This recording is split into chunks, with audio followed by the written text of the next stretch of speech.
Hey, it's Stuart Sutton at Agent Finder, where we use a combination of artificial intelligence and human expertise, common sense, to find the very best agent for your specific home.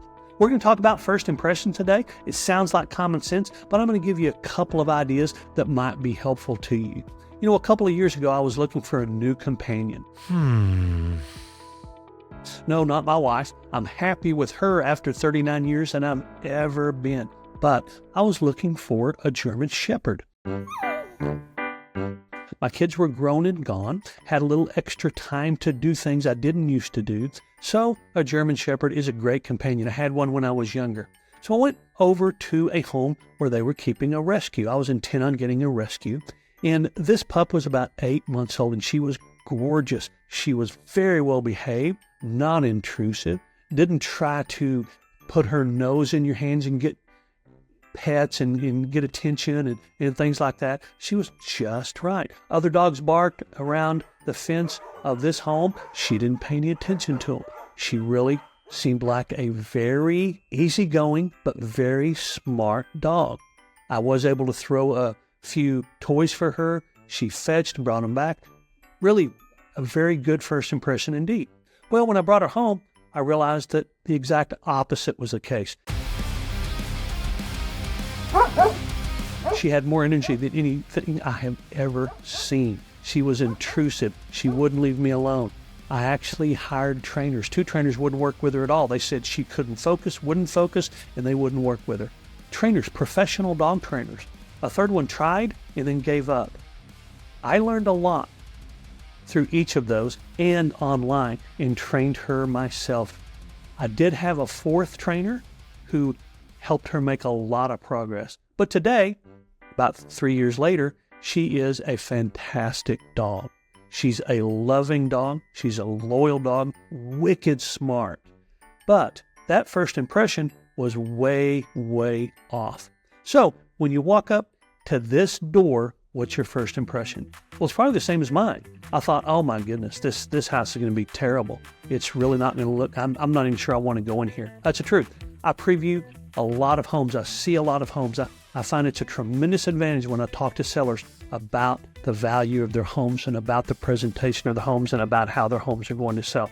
But this door of a home I was previewing led me to believe it was going to be bad inside.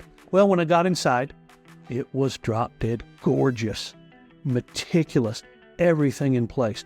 The kind of home you wish every seller would present. But that door led me to believe otherwise and actually came close to me not going into the house. So look at the door once it's refinished. The difference is astounding. Refinishing a front door, if you find someone who's skilled at it and capable and experienced, is anywhere from $350 to $550 is what I've found. And it's worth every penny because that first impression is incredible. Even the grass, if you look at grass that is grown over the sidewalk or over the curbs versus one that's neatly edged, it gives you a feeling of that seller being meticulous, paying attention to detail. First impressions mean so much. What about when you walk up on a porch and it's a big empty porch? Oh, you love a covered front porch. Everybody does. And you start thinking, well, we could put a porch there. We could put table and chairs there.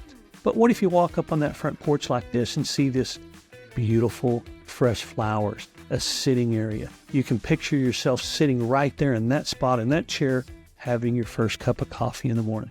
It's a very different feeling. If a home has a great first impression and it's meticulously maintained, it gives the buyer the feeling that that's what you do with the rest of the home. You take care of the water heater and the air conditioner and the roof and the maintenance items. If they walk up and that's not the case, like the one with the weather-worn door, it gave me the feeling those sellers didn't care and didn't pay attention to things, when in fact they did. So let's match up that first impression and give sellers confidence in the home.